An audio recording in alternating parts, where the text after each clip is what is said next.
Since time immemorial, little girls have dreamt of growing up and becoming a princess. But one girl who actually grew up to be one was Meghan Markle, when on May the 19th, 2018, Hollywood met royalty to give us the wedding of the century. The most glamorous we'd ever seen, watched by over 60 million people across the globe. The wedding was phenomenal.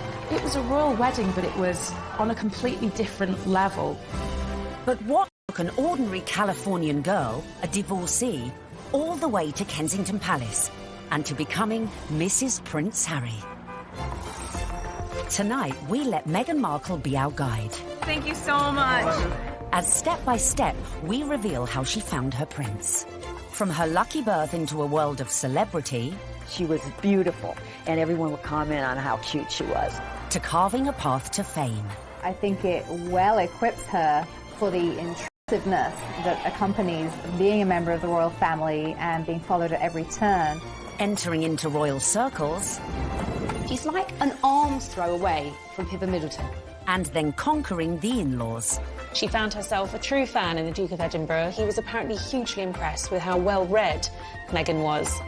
If you've ever fancied becoming a princess, then stay tuned. Because through Meghan's incredible journey, here is the definitive guide on how to bag a prince. In her dating years, Meghan was said to be an avid reader of 90s book, The Rules, a self-help dating guide read by millions worldwide. But the rules ain't got nothing on the Meghan Markle handbook, beginning, of course, with step 1, be born into showbiz. To bag your Prince Charming, it always helps to start off in life with celebrity connections. And with Mum Doria and Dad Tom working in the entertainment industry, Meghan was all set. Meghan has a true showbiz upbringing. Her parents actually met on the set of General Hospital. Her dad was working on the lighting, her mom was temping there. It was the late 70s when my parents met.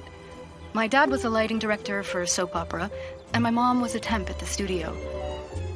I like to think he was drawn to her sweet eyes and her afro, plus their shared love of antiques. Whatever it was, they married and had me. They moved into a house in the Valley in LA, to a neighborhood that was leafy and affordable. Nice, huh? You like the extra details? Unsurprisingly, young Meghan soon caught the acting bug and would often visit her dad on the set of long-running TV sitcom Married with Children. Set occasionally, she would have met famous actors and actresses probably from a young age, and understood that they were just people, and understood that there is a work that goes on behind the camera, because that's what her dad did. So she would have seen the reality of what it means to be famous from a very early age. Married with Children was, at the time, considered so risque, it was even boycotted by some viewers. So I grew up on the set of Married with Children every day after school for 10 years. I was there. Wow. I know. It's a very perverse place for a little girl who went to Catholic school, no less, to grow up. There were a lot of times my dad would say, Meg, why don't you go and help with the craft services room over there? This is just a little off-color for your eyes. I wasn't allowed to watch it at home. I could watch the end credits, so I could give the screen a kiss when I saw my dad's name go by. I mean, they seemed very close as father-daughter, and I mean, she was a striking child. She was beautiful, and everyone would comment on how cute she was. But beyond that, and more important than that, was the fact she was just a very nice little girl and very respectful, and just really a sweet kid to be around. I think one of the things that Meghan possesses, which is so ideal for her current role, is a comfortableness, a level of ease in front of a camera. And part of that would have been because she was raised to see the other side of a camera. Like her future hubby, Meghan's parents divorced when she was little, and from age 6, she lived with her mother. But even if she didn't know it yet, with her immersion into the world of showbiz, little Meghan's journey to find her Prince Charming had already begun. As developing a social conscience from a very early age is step number 2. We all know royals love a good charity fundraiser and supporting important causes. So to increase your chances of royal romance, get involved with a good cause from an early age. Although Meghan's parents were divorced, together they instilled in her a sense of social justice. My mom and dad came from little, so they made a choice to give a lot. Buying turkeys for homeless shelters at Thanksgiving, delivering meals to patients in hospice care, donating any spare change in their pockets to those asking for it. This is what I grew up seeing, so that is what I grew up being. A young adult with a social consciousness to do what I could and to, at the very least, speak up when I knew something was wrong. While still at school, unbeknownst to her, young Meghan was already learning one of the key attributes to being a princess: helping those less fortunate. She volunteered. After class, Meghan approached me and she said, "Tell me more about serving on Skid Row." I suggested that she visit the place where I volunteered because I knew that she would be physically safe there. And she not only volunteered there a few times, but she continued to volunteer at the soup kitchen throughout her time at Immaculate Heart, which was through her senior year. Meghan always took it a step further, not just distributing food, but learning people's names, learning their stories, because that's where I think her compassion comes from, her connection with people. I think it's very important to know that her heart is in everything she does. I got this letter from one of the students who was in her group. This student was very shy, she was very unsure of herself, she was kind of a bit of a loner, and Meghan wrote her the most wonderful, loving note, even though Meghan was not her close friend at all. So I just like to read it, because this gives you a sense of, this is the real Meghan. So it goes, "Dear Michelle, you are so strong and so wonderful. Your courage and strength in times of hardships is as admirable as your optimism and friendly nature. I am so lucky to have you in my group and to be able to lead you on this adventure. Never stop sharing your beautiful spirit and always remember how special you are. I am here if you ever need me. I love you, Meghan." Meghan was already starting to make changes, but coming up, we see how her voice reached all the way to the White House. It just wasn't right, and something needed to be done. And then, in our step-by-step guide to bagging a prince, we reveal how getting to Hollywood... Any actress in America needs a huge breakthrough, and Suits was that show. ...helped prepare her for her future role. I think it well equips her for the intrusiveness that accompanies being a member of the royal family.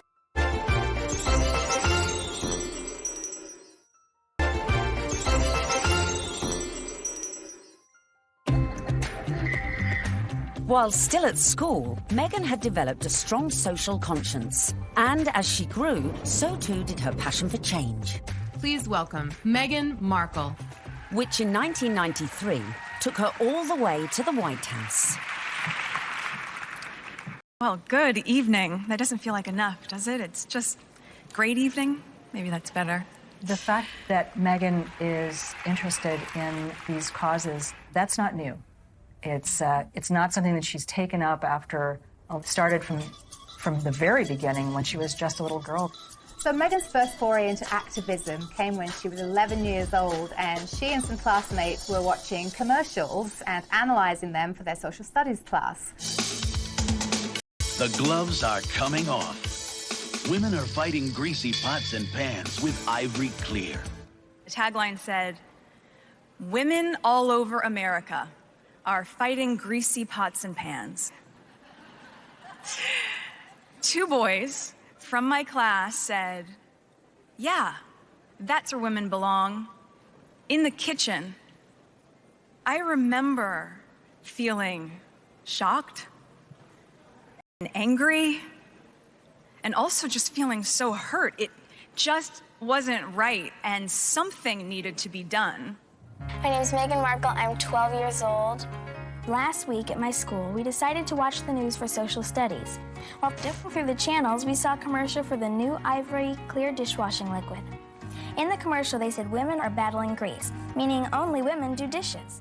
This infuriated Meghan, and she went home, talked to her dad about it. Dad encouraged her to write letters to various people. Meghan wrote to Procter & Gamble, the company who made the advert, to then First Lady Hillary Clinton, and to children's current affairs show Nick News, who sent a reporter to interview her. I don't think it's right for kids to grow up thinking these things, that just mom does everything. So I was wondering if you would be able to change your commercial to people all over America. Thank you, Meghan Markle. Incredibly, the 12-year-old's lobbying paid off. And it was roughly a month later when the soap manufacturer, Procter & Gamble, changed the commercial. The gloves are coming off. People are fighting greasy pots and pans with ivory clear. She had a sense that she could affect change, even though she was just one small person. She had a voice. If you see something that you don't like or offended by on television or any other place, write letters and send them to the right people, and you can really make a difference for not just yourself, but lots of other people. Propelled into the limelight at such a tender age, as an adult, Meghan's passion to effect change would burn no less brightly and push her closer to the world of her prince-to-be. As some 20 years later, she would take on causes, some of which were close to her future beau's heart, such as becoming global ambassador for international children's charity World Vision, promoting sanitation projects in remote villages. Meghan's visits to countries like Rwanda have focused on for female empowerment and really wanting to make a difference that way. You'll feel really good at the end of the day knowing that you've been a part of that. I gotta get these kids home. I'm gonna go take a picture with them. We all know that charity is a huge, huge thing for Prince Harry. He's been working with various charities for years, and it's something that's really close to his heart because of how important it was to his late mother, Diana. If you wanted to impress him, doing a lot of charity work would probably go down very well. But being charitable alone might not be enough to bag a prince. So bring on step number 3. Of course, one possible way to bring yourself closer to royalty is to become a celeb. Easy, right? Meghan was a natural-born performer after all. Long before I taught Meghan, I saw her in the school plays. And she was one of those girls, when she was on stage, you were drawn to watch her because she just had this charisma and this charm, and she was really good. We have a musical and a play every year, and she was certainly one of the many shining lights that we have here at Immaculate Heart. After leaving high school, Meghan's dramatic flair led her to enroll at the prestigious Northwestern University, where she studied theatre and international relations. International relations and basically showbiz. It is a perfect combination for someone who's going to be in the royal family. There's a lot of showbiz involved in the royal family, and you know, no one talks about it, but it is like being an actress. You have to be so excited to meet people, some of whom may even say something that's a bit insensitive or rude, and you have to still make small talk and still smile all the time. Get your picture taken. Meghan's preparation really couldn't have been better for this role. Prior to attending university, she auditioned for roles in music videos for artists such as Shakira. After the aftermath of the audition. This is the aftermath of the audition, and it went pretty well. We just had to dance crazily, and so I did, and it was tiring. We just all danced like wild women, and I was shaking my hair around, and that's that. While at university, Meghan showed promise on stage, starring in a number of student movies. Back home in LA one Christmas, a friend introduced her to a manager who'd watched one of her films. He offered to find her work, in return for 10% of her earnings. But as she would soon discover, the path to success was not an easy one. A young actor, actress trying to break into the business, it is not easy. My parents have been so supportive, watching me audition, trying to make ends meet, taking all this at a restaurant, and all those things that actors do. There's so many people out here who want to get into the entertainment industry. It's difficult. I had a beat-up Ford Explorer Sport that rattled like a steamboat engine in the morning. It was burning out. I had started to give up. It was tired and running on empty, going from audition to audition, just as I was. I mean, you really have to be very self-promoting, and you have to be willing to, you know, knock on doors and be very motivated and have good self-esteem, because you could get eaten alive out here. But Meghan remained determined to make it in Hollywood, despite the challenges along the way. I would drive to auditions and park at the back of the parking lot, far from the eyes of anyone who could see me unlocking the trunk and crawling into my car through its only feasible entry point. I would play it off, obviously, as though I was looking for something, reaching so deep for something that my car almost sucked me in to get it. Much like my experience in Hollywood, to be honest. Struggling, climbing hurdles, searching for something that I couldn't even see, and just reaching for it. By now, in her mid-20s, all Meghan had to show for her efforts were bit parts in TV soap operas, dramas, and an occasional movie. Fame was a distant dream. In 2006, she landed a job as a suitcase girl on the US version of quiz show Deal or No Deal, filming up to 7 shows a day. Meghan, open the case.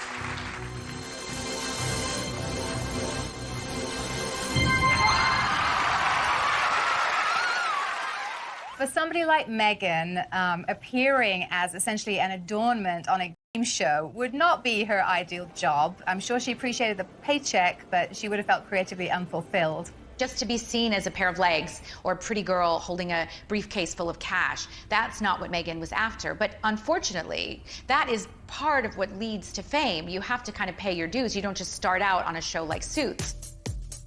I would put that in the category of things I was doing while I was auditioning to try to make ends meet. I was the ill-fated number, which for some reason no one would ever choose. I would end up standing up there forever in these terribly uncomfortable and inexpensive 5-inch heels, just waiting for someone to pick my number so I could go and sit down. Meghan had connections, but they were limited. Her dad was a lighting director. He wasn't an executive producer. So Meghan had to pay her dues like a lot of other young, beautiful actresses today. Along with the fierce competition facing any young actress trying to break Hollywood, Meghan had to be comfortable with her identity. Hollywood didn't help with that, and it must have been very hurtful and very frustrating for her at times. It's not easy making it in Hollywood if you're not blonde and typically, you know, the aesthetic look. And Meghan Markle was definitely struggling in her years trying to make it. I'm biracial. Most people can't tell what I'm mixed with, and so much of my life has felt like being a fly on the wall. And so some of the slurs that I've heard, or the really offensive jokes, or the names, it's just hit me in a really strong way. Being ethnically ambiguous, as I was pegged in the industry, meant I could audition for virtually any role. I wasn't black enough for the black roles, and I wasn't white enough for the white ones, leaving me somewhere in the middle as the ethnic chameleon who couldn't book a job. But Meghan's big break was closer than she thought. At one audition, a casting director advised Meghan to go for a more natural look. This would change her outlook forever. She stopped me in mid-scene and said so simply, "You need to know that you're enough."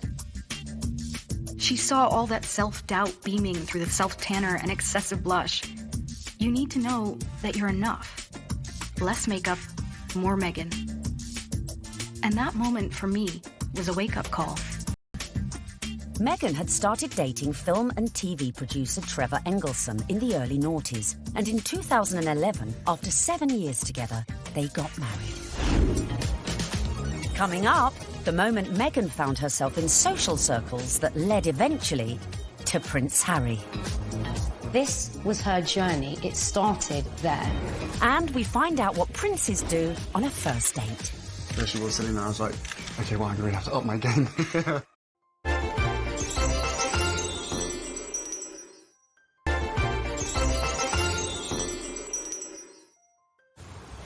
Bagging a major TV role isn't easy, but luckily for Meghan, her breakthrough was just around the corner.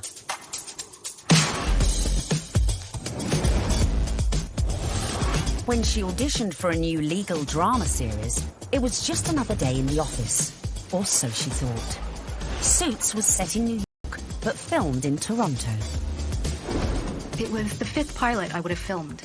I remember hoping this one would see the light of day. Never would I have imagined that this show would not just change my career, but also change my life. Any actress in America needs a huge breakthrough, and what they want is to be on a massive show, and Suits was that show for Meghan Markle. I'm Rachel Zane. I'll be giving your orientation. Wow, you're pretty. Good. You've hit on me. We can get it out of the way that I'm not interested. No, I'm sorry, I wasn't hitting on you. Trust me, I've given dozens of these, and without fail, whatever new hotshot it is thinks that because I'm just a paralegal, that I will somehow be blown away by his dazzling degree. Let me assure you, I won't. Meghan's character, Rachel Zane, was what we might call a grafter. She worked her way up, she had rich parents, but she didn't want to take any help from them. I guess there could be some crossover between Meghan's character, Rachel in Suits, and her normal everyday life. Her role within that, she's a strong, independent woman.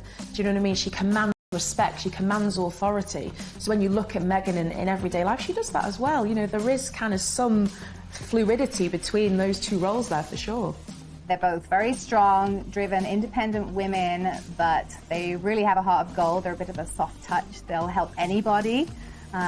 We know this of Meghan, and I think as the show went along, Meghan was able to incorporate more of herself into the character. The flip-flop culture is part of just who I am. I love my cutoffs and flip-flops and being as relaxed as can be, which is why it's so fun to dress up and play Rachel. Finally, after years of hard graft, she'd landed her big break. The show was a hit. The USA Cable Network commissioned a second series, and Meghan moved full-time to Canada to be near the studio. Meghan's move to Toronto was a big deal. She's very close with her mother, Doria, and she moved away from home and her friends in LA to go start a new life in Canada. So Meghan chose not to live in, like, the poshest area of Toronto. She chose Seton Village, which is more laid back, tree-lined, and people keep to themselves, and that's exactly what Meghan did. So much so that her neighbors didn't even know who she was. But not for long. The show soon became an international smash, catapulting Meghan to fame and to becoming a household name. I'd never watched Suits. I'd never heard of Meghan before. Well, nearly a household name. He had to say that. She was so sexy in it. He couldn't say, like, I've actually seen her, like, passionately kissing loads of guys. And I was like, yeah, I want to marry that. When she landed the role in Suits, Meghan became a legitimate, bona fide celebrity. This was the first time that, you know, she would have had her name called out on a red carpet. This was the first time she would have been tapped. So this was a big adjustment for her, and it all happened away from home. But being away from home wasn't without problems in her personal life, with husband Trevor.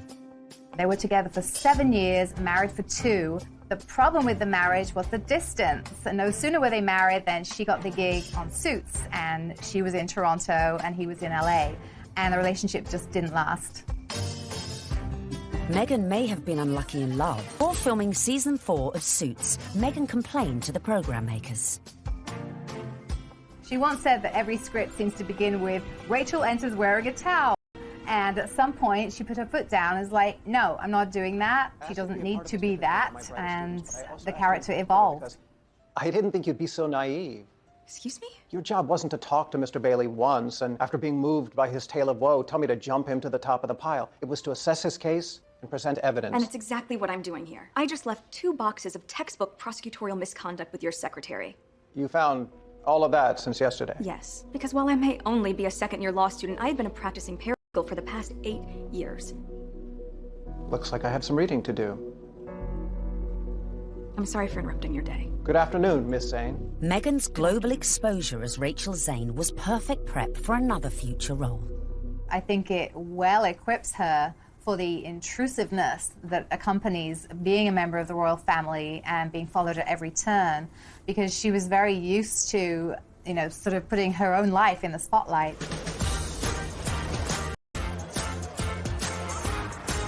So, having been working hard on Suits and needing a well-earned break, Meghan decided to have a summer holiday in London.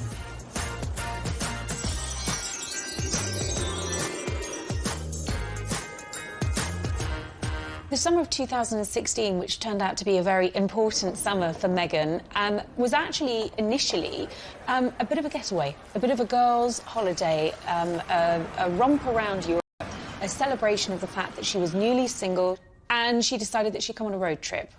When she came to London, Meghan had a couple of girlfriends over here. Misha Nunu had opened up quite an elite circle of friends to Meghan. Among them was Violet von Westenholz, who was working for Ralph Lauren at the time as a PR, and had the opportunity to dress Meghan Markle in some outfits when she was doing some promotional work for Suits. And while they were dressing Meghan, she and Violet established quite a nice rapport, so much so that Meghan was invited into the VIP hospitality tent at Wimbledon that summer to watch her good friend Serena Williams play a game of tennis. Obviously, you go to Wimbledon and you hang out in the VVIP area. She was sitting in the royal box, pretty much. She was just close by. All the pictures have shown she's like an arm's throw away from Pippa Middleton. This was her journey. It started there. During this time, Violet was rumoured to have suggested Meghan might like her friend Harry. That's Prince Harry to you, who also just happened to be single. Amazingly, for a royal romance, it started on Instagram. And Harry had a look through Meghan's, who really had brought them together. She played matchmaker. Whoever set them up must be sitting there, literally patting themselves on the back. Can you imagine being the person that introduced them? Because it's like the best PR move ever. I didn't know much about him, and so the only thing that I had asked her when she said she wanted to set us up was, we had one question. I said, well, is he nice? Now, their first date is believed to be at Soho House in London. Meghan had strong ties to Soho House. She was a regular at the Toronto outpost and very good friends with Marcus Anderson, who is one of the directors of Soho House. Marcus Anderson cleared rooms and corridors so that they could meet completely in private without the risk of being spotted or photographed. I was beautifully surprised when I walked into that room and saw her, and there she was sitting there. I was like, okay, well, I'm going to have to up my game. I'm going to sit down and and make sure I've got a good chat. They got to know each other over a bottle of rosé. They clicked, I was told, immediately over their joint passion for charity work, their love of philanthropic work, and there was an immediate spark. We met twice, back-to-back, 2 dates in London last July. Yes. Then it was, I think, about maybe 4 weeks later that I managed to persuade her to come and join me in Botswana. What happened next was the stuff of fairy tales, as the couple embarked on a whirlwind romance. Harry and Meghan, they were both astonished at how quickly their relationship developed and how deeply they felt for one another, almost from the get-go. I think perhaps a sign that things had gotten off to a good start and were actually really accelerating rather quickly in terms of a royal romance was when Meghan started referring to Harry as Has to her friends, and he was affectionately calling her Meg to his. Though originally worlds apart, they had much in common after all, both with divorced parents, both famous, and sharing an interest in the developing world. It was one of the first things we started talking about when we met, was just the different things that we wanted to do in the world and how passionate we were about seeing change. I think that's what got date 2 in the books, probably. Plenty to talk about. And date 2 quickly led to their first trip away together, a mere month later, on safari in Botswana, a country close to Harry's heart, after first visiting following his mother's death 19 years earlier. We camped out with each other under the stars. We spent, she came and joined me for 5 days out there, which was absolutely fantastic. So then we were really by ourselves, which was crucial to me to make sure that we had a chance to get to know each other. A secret long-distance relationship then ensued, with the occasional clue, such as the couple being separately pictured wearing matching blue bracelets, and the odd tantalising. So the next step to bagging a prince is perhaps the hardest: the engagement.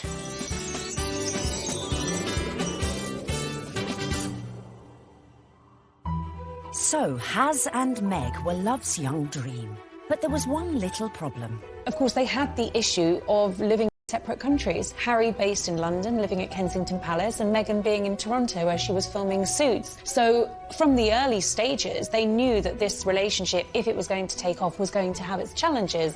More often than not, it was Prince Harry jumping on a scheduled flight, incognito, in a baseball cap and a hoodie with just a single protection officer in tow, and taking a regular British Airways, usually, flight to Toronto. He was never seen, never spotted, and so they were able to conduct those early months of their relationship in clandestine and get away with it. They did have this pact to see each other. That's why the long-distance relationship worked. And the other agreement they had was that they would tell as few people as possible. For Meghan, that pretty much stopped at her parents and 2 of her best friends. For Harry, he confided in his father, his brother, and 2 of his best friends. And by doing that, they really kept it in a very tight inner circle. Astonishingly, the couple managed to keep things on the down low for 3 months, until late October, when the cat, or should that be corgi, was out of the bag, after an anonymous source leaked the story to the press.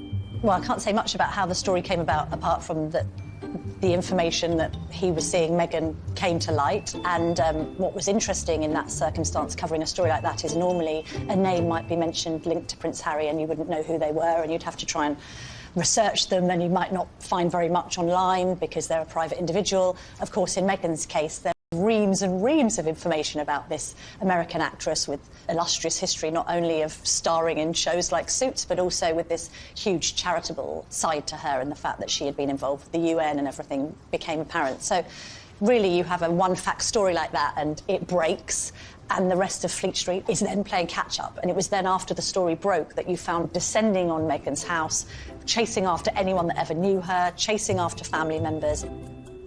I think both of us were actually surprised by the reaction after the first 5-6 months of what we had to ourselves. Now everyone knew about their relationship, but would everyone approve? Especially Harry's inner circle of trusted friends. Well, I think initially some of his friends were quite surprised, but they also welcomed her, and by the March of 2017, Meghan was invited to his best friend's wedding. Harry flew Meghan out to Montego Bay for the wedding of old Etonian pal Tom Inskip. She would forge friendships with these people on her own. And that's really lovely that, you know, Prince Harry's at the wedding of his pal and his pals are saying, you guys could be next down the aisle. I mean, what's better than that? They could obviously see that this is genuine. This is a real thing. Well, one of the things I was told by someone at that wedding in Jamaica was that they'd never seen Prince Harry look so happy. And in fact, at the wedding reception, there were jokes of, you two will be next. And actually, those were accurate predictions, because they were. Coming up, the royal couple-to-be's first public appearance. I don't know how many people were actually watching the wheelchair tennis match, because a lot of people were watching Harry and Meghan. And just how did Meghan's prince pop the question? I had the ring in my finger and I was like, can I give you the ring? And she was, oh, yes, the ring.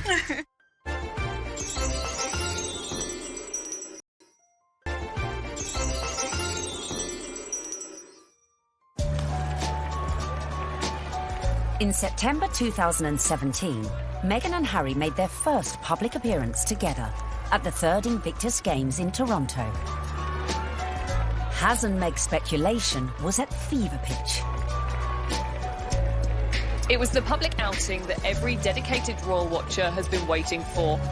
Just 24 hours later, the couple abandoned any effort to keep their feelings for each other private. The setting for this first public date was extraordinary, with no attempts to hide away as they watched the wheelchair tennis at the Invictus Games. It was open to the public. Anybody could go and watch the wheelchair tennis match. Although it has to be said, I don't know how many people were actually watching the wheelchair tennis match, because a lot of people were watching Harry and Meghan. They were very touchy-feely, they were laughing together, staring into each other's eyes, whispering sweet nothings into each other's ears. It was everything that their adoring fans had wanted. I remember when I first heard that Harry and Meghan going out, it kind of almost came from nowhere. Do you know what I mean? That the whole process was very, very quick, it seemed, in comparison to kind of conventional relationships. But, I mean, come on, this isn't, you know, a normal relationship by anyone's standards. It's, you know, a prince, you know, and a Hollywood actress. Harry and Meghan were now well and truly in the public spotlight. But after 16 months of dating, Meghan got her private moment. While staying with Harry at Nottingham Cottage, his 2-bedroomed home set within the Kensington Palace estate, Hazza popped the question, and Meghan said yes. This afternoon, Prince Harry and Meghan Markle stepped hand in hand into the sunken garden at Kensington Palace. Step number 5 was done. The ring was on it. The fooled by a picture-perfect photo call on the 27th of November 2017. Harry, when did you know she was the one? The very first time we met. What struck me most on the engagement day was how calm, considered, sophisticated Meghan was. I'm so happy. Unlike other royal fiancés before her, Meghan had her Hollywood training to give her all the poise she needed and was quite at home in front of the cameras. You guys, thank you so much. I was reminded of the days when Prince Charles and Princess Diana came out on their engagement day and how awkward and inarticulate it all was. And I suppose in love. Of course. Whatever in love means. It didn't have the right feel to it. And even when Catherine and William became engaged, Catherine seemed very, very nervous. No, it's very important to me, and, I hope, be able to have a happy family ourselves. Straight here, please. Not so Meghan. She was the one who seemed the least nervous of the lot. I think it's absolutely clear from their closeness, from their body chemistry, from the energy between them, that these two knew absolutely what it meant to be in love, and they were truly, madly, deeply in love. This engagement had the world's press queuing up to get the perfect front-page shot of their real-life American princess. And it came right at the end. The real picture is the one where they think they're out of view and they put their arms round each other's waist. Very unroyal and very lovely. And it would seem the look Meg chose for this all-important announcement came from one of our very own royal watchers. There's a really funny story about me wearing a particular coat, a particular pair of shoes and a dress and visiting Buckingham Palace, where I met Prince Harry and Prince William. About 3 weeks later, the biggest story of the year, Prince Harry announces that he's marrying Meghan Markle, and she happens to be wearing exactly the same outfit as me. So, one of two things happened. Either Prince Harry saw what I was wearing and thought, I definitely want my bride-to-be to look just as good as this girl, as if. Or Meghan Markle was somewhere on the grounds and really rated my outfit. Then came the pitch-perfect press call, where an uber-relaxed Meghan discussed the couple's courtship. The one thing that fascinates me about this is the fact that she is a product of Hollywood, product of television, product of entertainment, and therefore there's a sort of ease in communication, and there is an inbuilt knowledge of what the media are trying to get at. It was definitely a setup. It was a blind date. It's there for all to see. Because I'm from the States, you don't grow up with the same understanding of the royal family, and so while I now understand very clearly, there's a global interest there. She's different because she represents the global world we're in, the fascination we have in America, the fascination we have in celebrity, diversity, and she's a very strong woman. Just an amazing surprise. It was so sweet and natural and very romantic. I had actually been told by one of his friends that he had planned to pop the question in Botswana. For whatever reason, he didn't. It happened weeks later, while they were at home at Nottingham Cottage, roasting a chicken. Utter domestic simplicity and bliss, and incredibly romantic. He got on one knee. As a matter of fact, I could barely let you finish proposing. I said, can I say yes now? She didn't even let me finish. She said, can I say yes, can I say yes? And then there was hugs, and I had the ring in my finger, and I was like, can I give you the ring? She goes, oh, yes, the ring.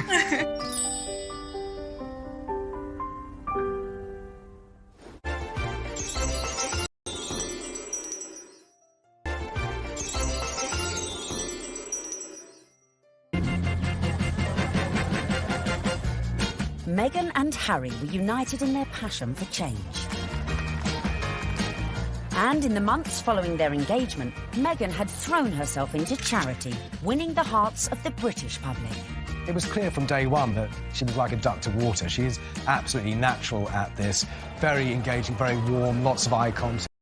Harry was showing off his new fiancée far and wide, and she charmed everyone from all walks of life, including those who walked on four legs.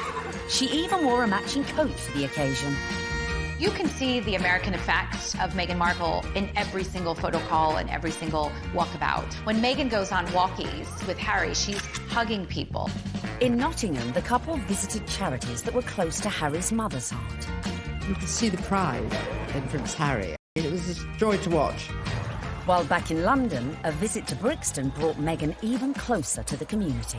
Believe it or not, everyone is listening, and I'm in the same room as the royal couple right now. They actually shook my hand. I didn't expect that. I thought, it would just be a distance. They were pretty cool. It was a real nice, good, feel-good factor. They should come more often. They really should.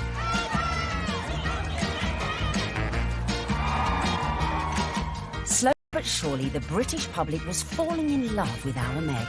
But would this be the case with the in-laws? The next step in Meghan's journey would be getting to know the firm. And the hotly debated topic of her background was never far from the fore. You be Harry, and I'm gonna be the, Queen Elizabeth, since I got this on, right? Grandmother, I met this beautiful woman, and she just happens to be mixed race. Step 6 in our guide to bagging a prince is charming the in-laws. One of the things I found really amazing when I was charting this story was just how warmly welcomed Meghan had been into the royal fold right from the early stages. The early meetings with William and Kate and Charles and Camilla, they were very welcoming. And actually the speed at which Meghan was introduced to the Queen was very surprising. When I looked back at Harry's relationship with Chelsea, it was several years before Chelsea was introduced to the Queen. Cressida, who dated Harry for 2 years, was never introduced to the Queen, but within a matter of mere months of dating her, Harry had Meghan meet the Queen. She's an incredible woman. And the corgis took to you straight away. That's true. In fact, Queenie was so impressed that mere weeks after the couple's engagement, she took the unprecedented move of inviting Meghan to spend Christmas in Norfolk at Sandringham, giving Meg the opportunity for a serious charm offensive. It was a tremendous break with convention that the Queen invited Meghan, who was, after all, just a fiancée, to Sandringham, because normally it's just the wives and the husbands of members of the royal family who are allowed there. I was told that the Queen's feeling was this. She's preparing to give everything up for her grandson. Her career, her identity, her nationality, her home in Toronto, everything to be with Harry. And the Queen's feeling was the very least we can do is to make her feel welcome at Christmas. It does show that the Queen is walking in step with the change of the guard at Buckingham Palace. This would have been a far different Christmas to the one Meghan spent in LA the previous year, with the historic 20,000-acre estate playing host to all sorts of little family quirks that would prove a challenge to any outsider. Well, Meghan would have had to get her head around quite a few royal family traditions. They open their presents on Christmas Eve. The presents that they exchange aren't what you'd really expect for members of the royal family. They tend to share really jokey presents with one another. In America, things will come beautifully wrapped and be quite extravagant. And this is the other end of the sphere. You're admired if you find somebody's given you an unusual spoon to stir cakes in or an unusual thing to keep your corgis in. Meghan would have to embrace all these funny little customs, and clearly she did. After spending the night in her unfamiliar surroundings, the bride-in-training is walkabout at St Mary Magdalene Church. Well, the Sandringham church photo is the timeline through history. You have a snapshot every year of those people closest to the throne. Now, often you're looking at a picture of a child who was barely able to walk perhaps a year ago, and suddenly they come out of the church. That image will change. In a few years' time, you'll have those couples and their children will be going to church. In a few more years' time, and you may not have the older generation. This year, of course, was Meghan's year. The presence of the royal fiancé drew crowds that were even bigger than usual. The world's media was also out in force, but a member of the public who would snap the photo that cemented just how much Meghan was in with the younger royal crowd. Unfortunately for all the photographers on the ground, they just didn't quite seem to get a clear shot, and in the end it came down to a member of the public, a lady called Karen Anvil. It was like a Mexican wave of cheers, so you knew they were coming. The photographers at the other end, and they just happened to look over, and I took one photo, that's the thing. I took one photo and it was, yeah, the right one. When we saw that shot, it was an absolute no-brainer that it was going to be our cover shot because it was the only one that had captured that moment, the four of them together. And, you know, it symbolised quite a lot in terms of the royal family and where they're going in future. So, yeah, I mean, we were delighted to use it on the cover. And just like that, the Fab Four were born. Clearly, Meghan was well and truly fitting into the royal club. Just like the Queen, it seems the rest of the family were equally charmed by Harry's beau from across the pond. Another tick for Meghan. William was longing to meet her, and so was Catherine. And Catherine's been absolutely wonderful, amazing, as is William as well. Fantastic support. And then my father as well. We had a handful of teas and meetings, and my grandparents as well have been wonderful throughout this whole process. She found herself a true fan in the Duke of Edinburgh, and he was apparently hugely impressed with how well-read Meghan was. Meghan was now in with the in-laws. But coming up, events were to turn increasingly tricky. Dealing with critics from near... I think she's trouble. Because of her background, I thought that she could, not would, but that she could be trouble. And far. I think the very fact that Samantha wanted to do a book called The Diary of Princess Pushy's Sister realised that maybe she was not over fond of her younger half-sister. Cho chưa rước dâu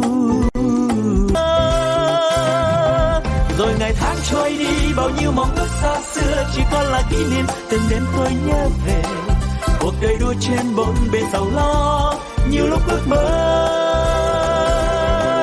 rằng được phép nhiệm màu đưa tôi về thuở xa xưa bay cao cùng cánh diều đua chơi vây đám bạn hồn nhiên ngày thơ vui đua ngày tháng để lòng tôi hân hoan dưới trời mây ngày xưa dấu yêu còn đâu.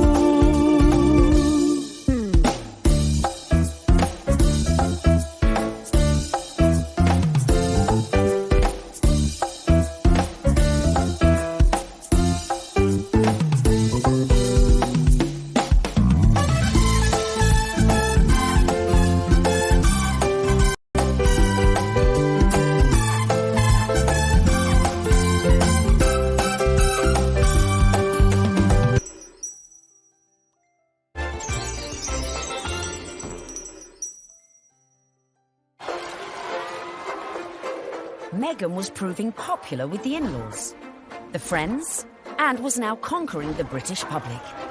But what to do when you find out not everyone likes you? I don't know about this Meghan Markle. Yeah, she's too confident and self-assured. You see what I mean? This water feature's shit, isn't it? Yeah. Oh my God, I thought I was doing so well.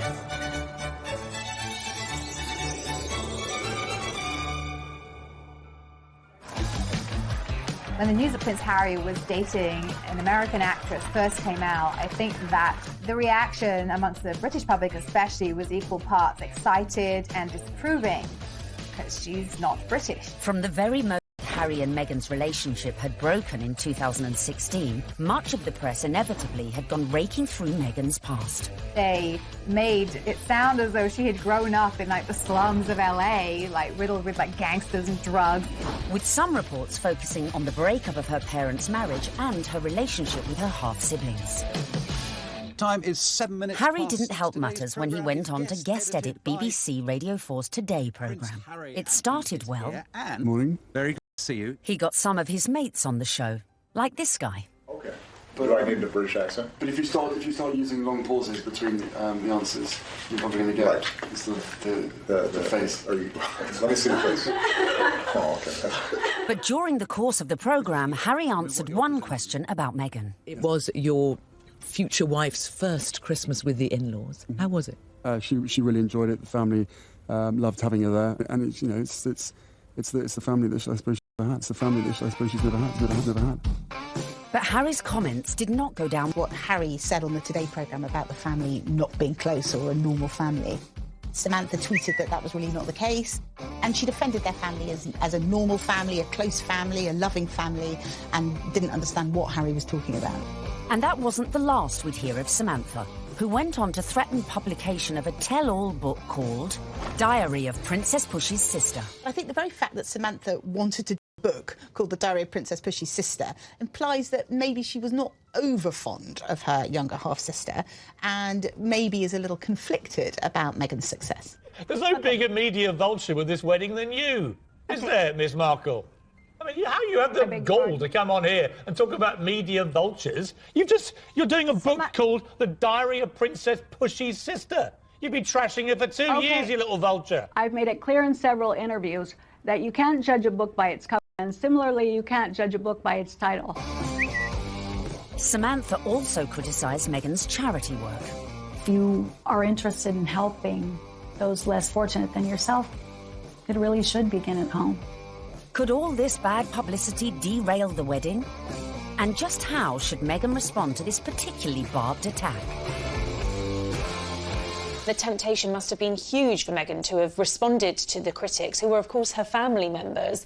She kept dignified silence. I mean, you've got to feel for Meghan. What would you do if your family were being an absolute nightmare? It is seriously embarrassing. So she does what any of us would do. Hashtag ignore, ignore, ignore. But would Meghan be able to keep her composure in the face of her next critic?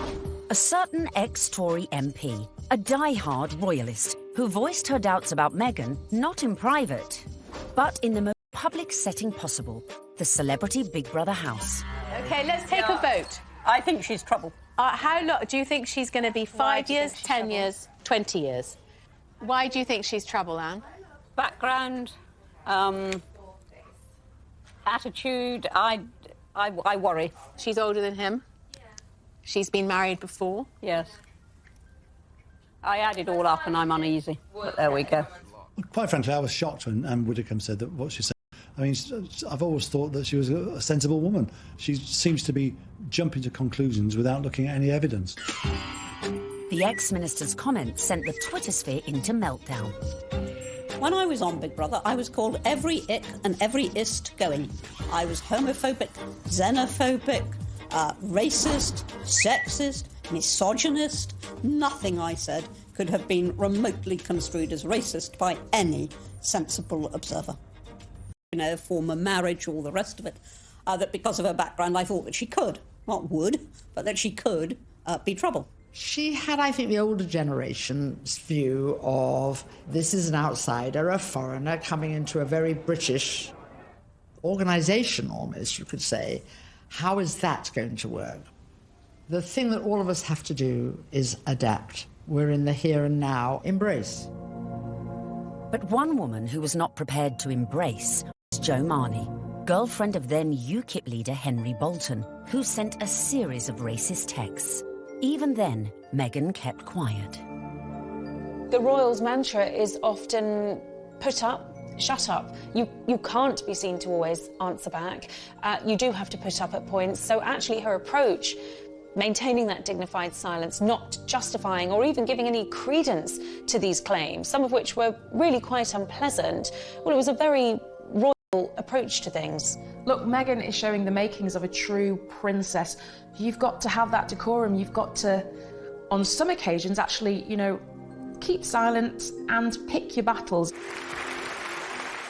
Even more flack came Meghan's way when she took to the stage with her potential prince, his brother and Kate at the Royal Foundation in February 2018. People say, well, you're helping women find their voices. And I fundamentally disagree with that because women don't need to find a voice. They have a voice. They need to feel empowered to use it. And people need to be encouraged to listen.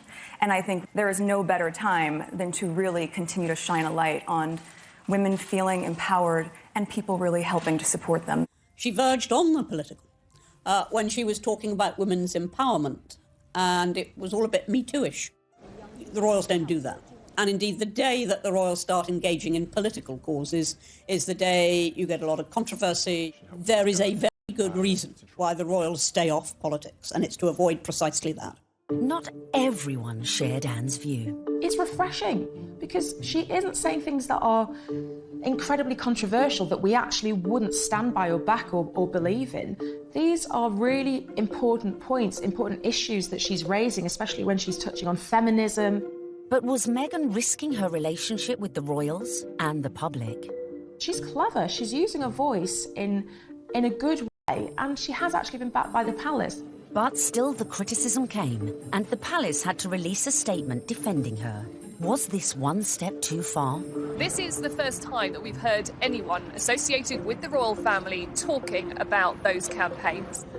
The Kensington Palace stressed that it would have been impossible for Meghan to talk about issues surrounding female empowerment without talking about those campaigns. And kickback, and indeed there was. But actually, she got far more people saying this is great, this is what the royal family needs to be doing more of.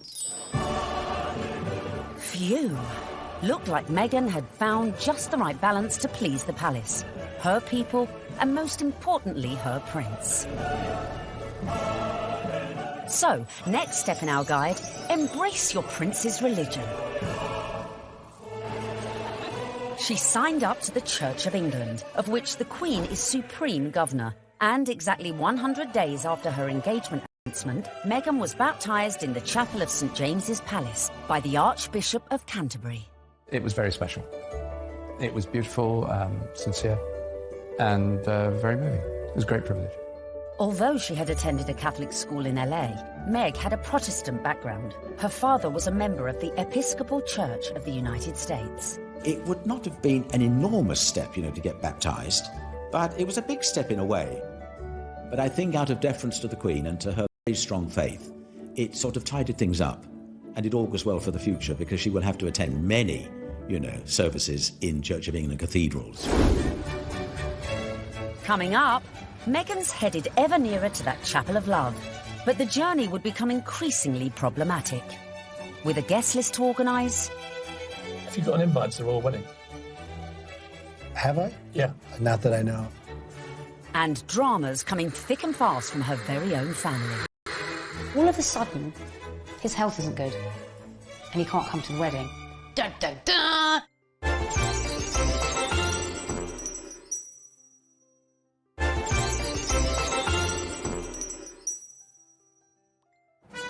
Welcome back, where we find Meghan almost at the final furlong of her romantic journey. But managing your wedding carefully was not to prove so easy for our Meg. First hurdle, the date. The wedding of Prince Harry to Meghan Markle. The date, the 19th of May 2018. Recent royal weddings had all been held on weekdays, but not this one. I think that they thought, we want people to enjoy this, so why not do it on a Saturday? And if you think about most weddings that you and I go to, they're at the weekend. So why wouldn't you follow suit? But there was one reason to avoid that Saturday. It had already been announced as the date of the FA Cup final. As president of the Football Association, Harry's brother Prince William was expected to take his usual place in the royal box at Wembley. And millions more were looking forward to watching the game on TV. I think my wife would probably want to see the royal wedding. So what I'll probably do, I'll probably leave her on her own, maybe with some of her friends. I'll go... Wedding, not interested in football. Harry and Meghan solved the problem for TV viewers. They announced that their ceremony would begin at noon, several hours earlier than kick-off time. But Wills decided to avoid the fixture clash altogether, scrapping his Wembley appointment to concentrate fully on his little brother's wedding. Next hurdle, the tricky protocol of who to invite to a royal wedding. Have you got an invite to the royal wedding? Have I? Yeah. Not that I know. Would you like to go? I want them to be happy. I really want them to be happy. They look like a lovely couple. Meghan Markle did say you were a divisive misogynist. Well, I still hope they're happy. It was a source of quite a lot of amusement for comedians in the US who like to take every opportunity they can to poke fun at him. So Donald Trump is mad because Prince Harry didn't invite him to the wedding, to the royal wedding over there in England. I don't even know why. I don't know why you mad. You shouldn't even be surprised, Donald. Don't nobody like you. The apparent decision to snub the US president may have been a source of jokes for comedians. But according to some sections of the media, it was also a potential embarrassment for the Queen. Could this dash all Meghan's good work? Especially in light of reports that the couple had invited Trump's predecessor, Barack Obama, a friend to them both.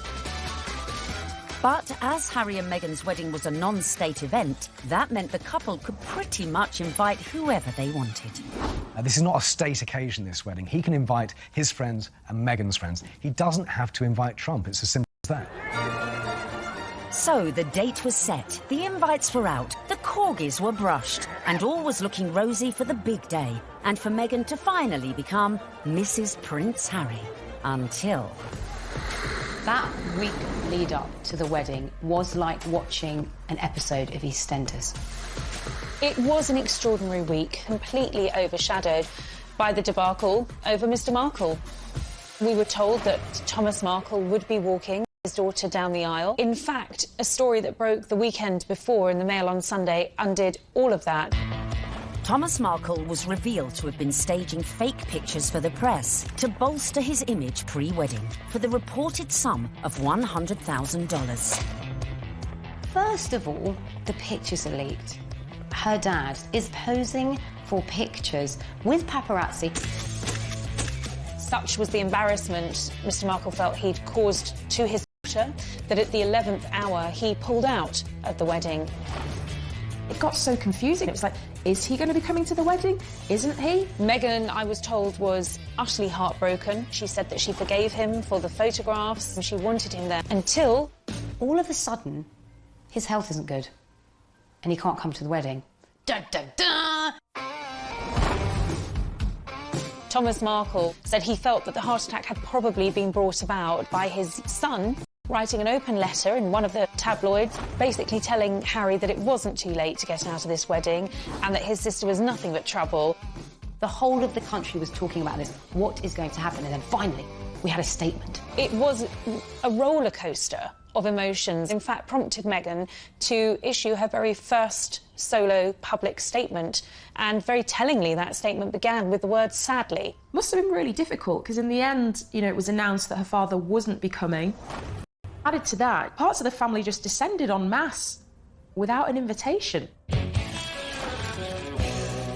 Former sister-in-law Tracy Dooley, that's ex-wife of the half-brother who just trashed Meghan in a letter, jetted into Heathrow with sons Tyler and Thomas, plus a shed-load of baggage, in every sense.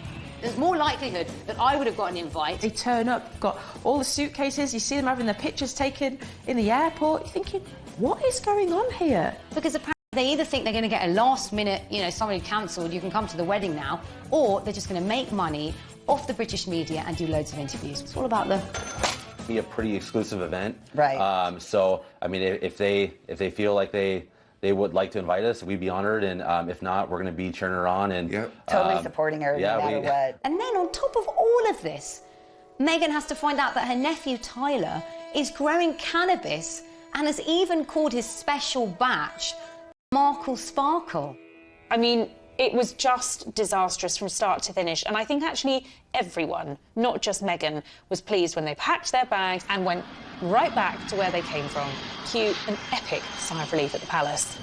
Despite all these problems, the wedding stayed on track, which brings us nicely to step 11.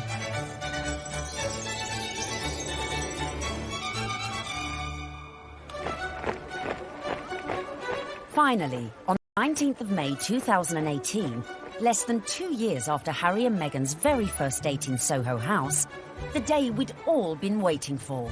The world tuned in for the fairy tale wedding of the century. Let's face it, if you're marrying a prince, you may as well pull out all the stops. Meghan and Harry really did have the ultimate fairy tale wedding. You know, they didn't choose St. Paul's Cathedral, where, of course, we saw Charles and Diana wed. They didn't choose Westminster Abbey, like William and Kate. They chose Windsor, which is a lot smaller and feels a lot more private.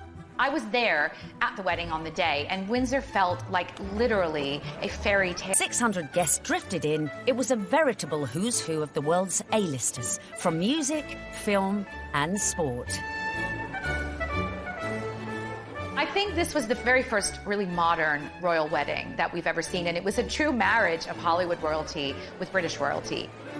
Oprah Winfrey, Idris Elba, George Clooney and Amal, and the cast of Suits. You had Hollywood stars mingling with British aristocracy. It was extraordinary to see. By the time HRH arrived, the atmosphere at Windsor was electric, with 200 representatives from the Prince's charities among the 2,640 cheering onlookers. Meghan's bridesmaids and page boys included Princess Charlotte and Prince George, plus the children of some of her closest friends. Sporting the uniform of the Blues and Royals, the regiment Harry served in the army, the groom arrived with a familiar-looking best man.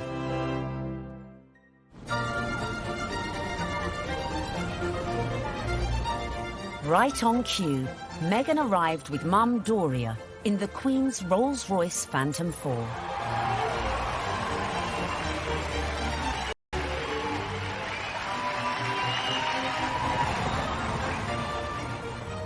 The wedding was phenomenal. The wedding was amazing. I mean, we all wanted to see what she was wearing. And we weren't disappointed when Meghan stepped out in a Givenchy dress with a veil featuring flora and fauna from 53 Commonwealth countries. Topped off with her something borrowed from Queen Mary's diamond bandeau tiara.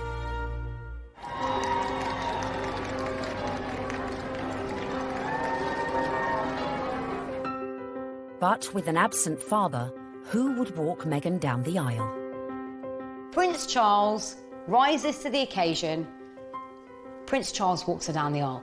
It's amazing. Hashtag the power of love. Hashtag love survives. When you saw it on the day, it felt like the right thing to do. It was a wonderful way of Charles saying, welcome to the family, and actually of Meghan showing the world just how close she already is to her father-in-law. Meghan had successfully won over her in-laws, and here it was on display for all the world to see.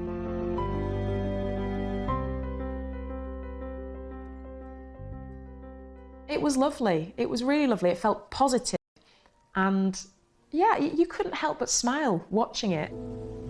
Not only had Meghan married a prince, but she had ensured that their wedding would be one that the British public would never forget. And neither would the 60 million who tuned in from around the globe. No, I won't be afraid. It wasn't your typical royal wedding. We had been told by courtiers to expect some surprises, but I don't think anyone expected quite what we saw.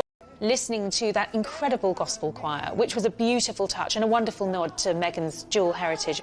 Stand by me. Stand by me. Inside, you've got the gospel choir, you know, raising the roof with the music. You've got the Reverend Michael Curry. I think without a doubt, Michael Curry was one of the stars, one of the unexpected stars of the day. I don't think anyone was expecting his sermon. I certainly don't think the royal family were expecting his sermon, because the look of surprise, and I might say bemusement and bewilderment on some of their faces seemed to suggest that they were quite taken aback. We must discover the power of love, the redemptive power of love. And when we do that, we will make of this old world a new world. He started speaking. Just had everybody on the edge of their seats, whether you were there or you were watching it on the television. The room felt alive. I don't think St George's Chapel has ever heard such an effusive address, or heard Martin Luther King quoted in that way. There's power in love. Don't underestimate it. Don't even over-sentimentalize it. There's power. Power in love. You know, there is power in love, and if we hadn't heard it once, it was drilled into us, so we knew that by the end of his sermon. Well, there's power. Power in love. Her family weren't there. It was just her mother. But her story, her African-American heritage, that was all beautifully reflected in the ceremony and in the day itself. All these things that are really very Meghan just made you realise how much more the world is coming together. It was poignant, powerful stuff. Meghan, I give you this ring. Meghan, I give you this ring. As a sign of our marriage. As a sign of our marriage. By the joining of hands, and by the giving and receiving of rings. I therefore proclaim that they are husband and wife. She'd done it! She'd got the ring and she'd married her prince. Watching that wedding, you know, even if you're not a royalist and you're not a romantic, you really couldn't help but be taken on any level is just so nice to see.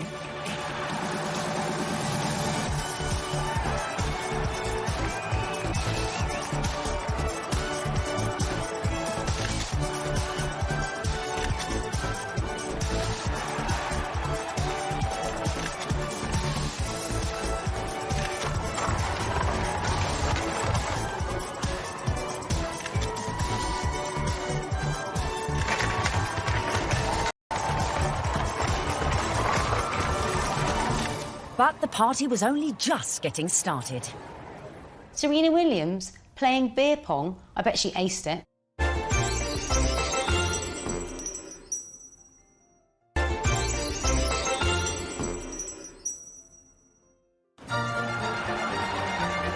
Meghan had gone from actress to Duchess. And our penultimate tip, really for those who've gone and bagged their prince, is celebrate with the best ever party.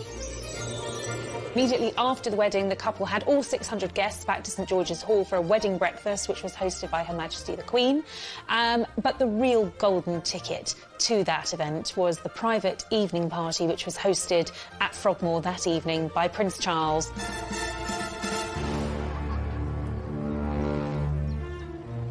We saw, of course, Meghan's dress for the after party, which was by Stella McCartney.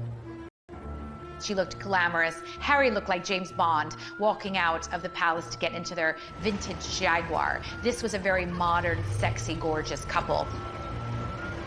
We saw the couple speed away in that beautiful blue E-Type Jaguar. Meghan resplendent, it has to be said. Harry looking more James Bond than Prince Harry.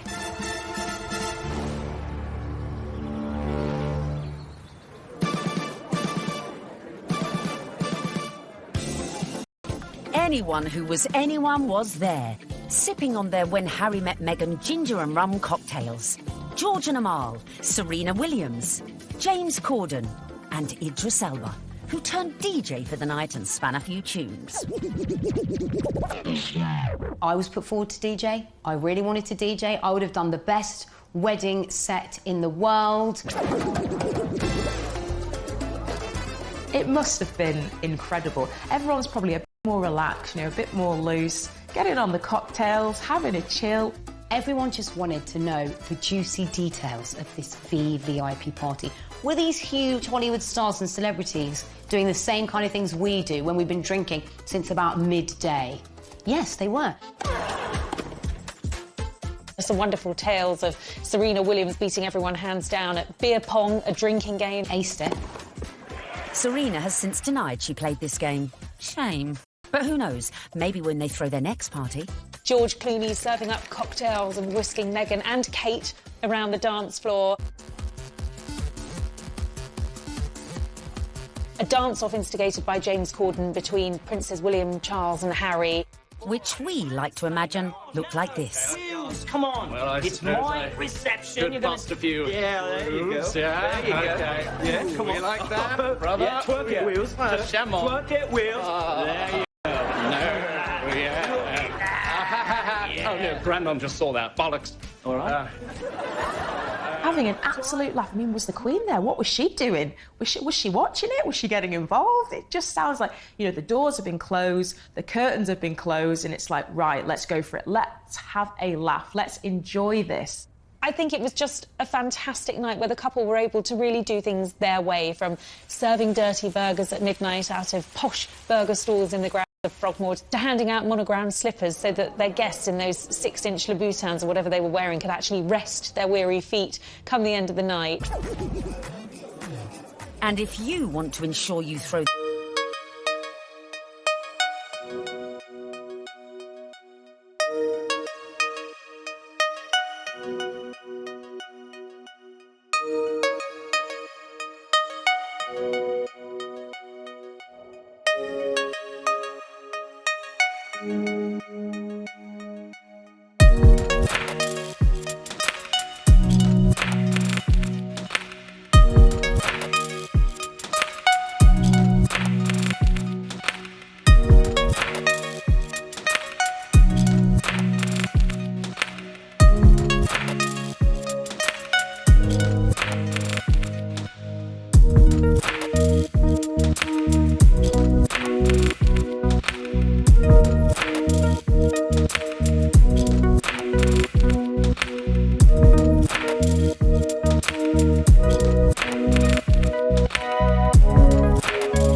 too long before we hear the patter of tiny royal feet. I think that's definitely high up on the agenda.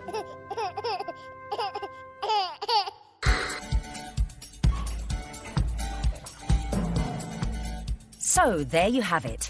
From being born into shows, to getting famous, to moving countries.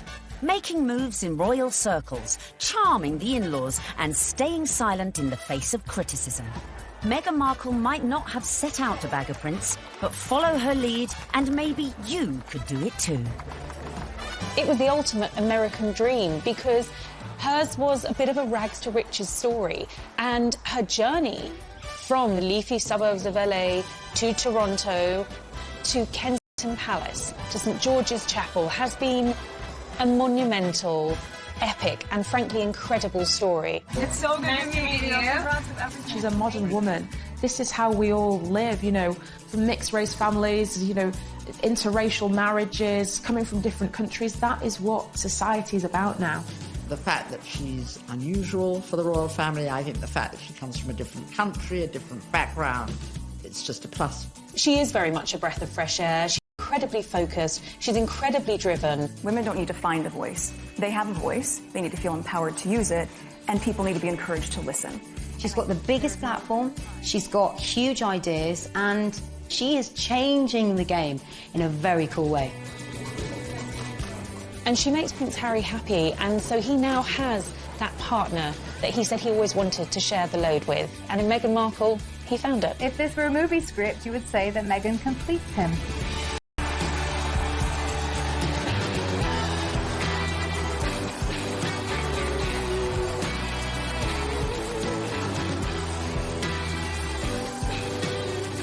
It's an incredible rags to riches story. It's amazing. I'm so jealous.